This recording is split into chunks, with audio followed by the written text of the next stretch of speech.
En Hongrie, le Premier ministre Viktor Orban a obtenu du Parlement le droit de légiférer par décret pour une durée indéterminée afin de faire face à la pandémie de coronavirus. Aucune élection ne peut se tenir dans ce contexte.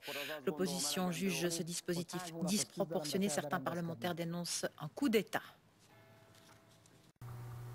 Alors, certains parlementaires, bien sûr, il ne va pas les nommer. Il faut savoir une chose, que l'opposition, la plupart du temps, qui sont extrêmement, c'est un petit nombre de gens, ils sont financés, ils bossent pour Soros, le milliardaire, qui est l'opposant officiel à Orban, parce que Orban, il a arrêté l'invasion qui nous arrivait tout droit de pays pauvres, on va dire, voilà, invasion islamiste, pour bien la nommer. Donc c'est pour ça que Orban emmerde les médias, emmerde des gens comme Macron, à très juste titre, mais Orban, il est plébiscité par plus du 2/3 de sa population. Mais là-dessus, elle passe comme chat sur braise. Et moi j'aimerais juste rappeler en Suisse, c'est le Conseil fédéral qui procède par ordonnance. C'est où la différence? Où est le Parlement? Que dit le Parlement? Il n'a même pas été posé la question au Parlement de ce qu'il pensait. Au moins, Orban, il y a un Parlement qui intervient. Mais là, ça ne la dérange pas, la nunuche. Ils sont débiles, ces pauvres journalistes. Et voilà. Et j'aimerais juste vous dire encore autre chose, puisqu'on parle de la Hongrie. Chez nous, on a des chiffres tout le temps. Ouais, alors des chiffres en vrac, quoi. Il y a tant de morts, il y a tant de malades, etc. Moi, j'aimerais vous parler de chiffres. Voilà. En Hongrie, vous pouvez aller sur le site du gouvernement et là-bas, ils vous donnent les chiffres détaillés, alors des morts. Alors, pour vous donner une idée, je vais aller directement sur le net.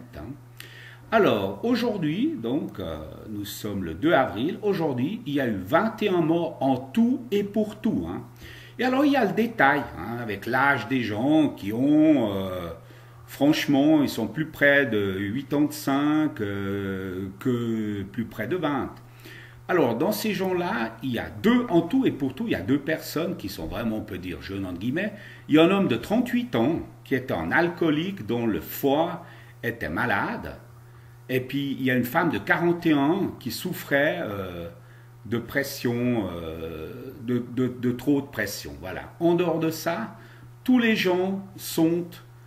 entre 70, on va dire, ouais, entre 65 et 94 ans, et ils ont tous de multiples maladies. Alors, est-ce que chez nous, on le dit, que les gens qui sont traités ou qui sont morts avaient de nombreuses maladies? Non, on ne le dit bien sûr pas, parce que le but, c'est de nous faire croire que c'est le coronavirus. Donc, ce qu'on dit, c'est que quand quelqu'un est mort, et puis il avait déjà 2-3 problèmes, il avait un cancer, etc., on dit que c'est le coronavirus. Et donc, on rajoute ça aux morts des coronavirus. Vous n'avez pas l'impression que c'est une grosse foutaise, que c'est du foutage de gueule.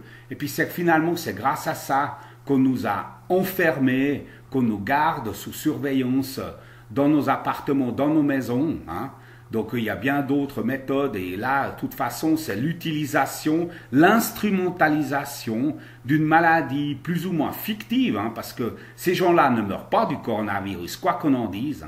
Donc, tout ça, c'est pour nous priver de nos libertés, nous foutre en l'air nos économies, après nous prendre du pognon pour payer tous les trucs, toutes les dépenses qu'il va y avoir autour de cette crise, parce que ça c'est une crise mais pas due au coronavirus, c'est une crise qui a été inventée toute pièce, parce qu'après ça il faudrait nous expliquer, je pense qu'à un moment donné on va pouvoir régler nos comptes, je l'espère vivement, c'est que pourquoi la Suède et la Hollande, les gens ne sont pas en garde à vue dans leur maison, et pourquoi ça marche quand même, il faudrait m'expliquer, pourquoi le roi de la Hollande a déclaré que lui, il est persuadé que ne pas enfermer les gens chez eux, c'est la bonne méthode. Pourquoi? Pourquoi est-ce qu'on ne va pas lui demander ce qu'il en pense, n'est-ce pas? Plutôt que d'avoir nos grands spécialistes, les gros nazes, les plus débiles les uns que les autres qu'on a chez nous, ce qui sont toujours eux les invités de nos journalistes, tous bas du plafond, qui font une propagande de merde.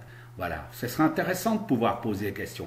Mais heureusement, à l'Internet, on ne se laisse pas faire. Les gens, on reçoit tous les jours des super vidéos, que ce soit des vidéos YouTube, des vidéos Facebook, qui dénoncent tout ça avec maintes détails, moult détails. Et maintenant, ça va... Bien sûr que c'est à cause de ça que finalement, la merde d'en face est en train de s'arrêter. Eux, ils attendent la vague. Ouais, attendez là longtemps votre vague. Hein.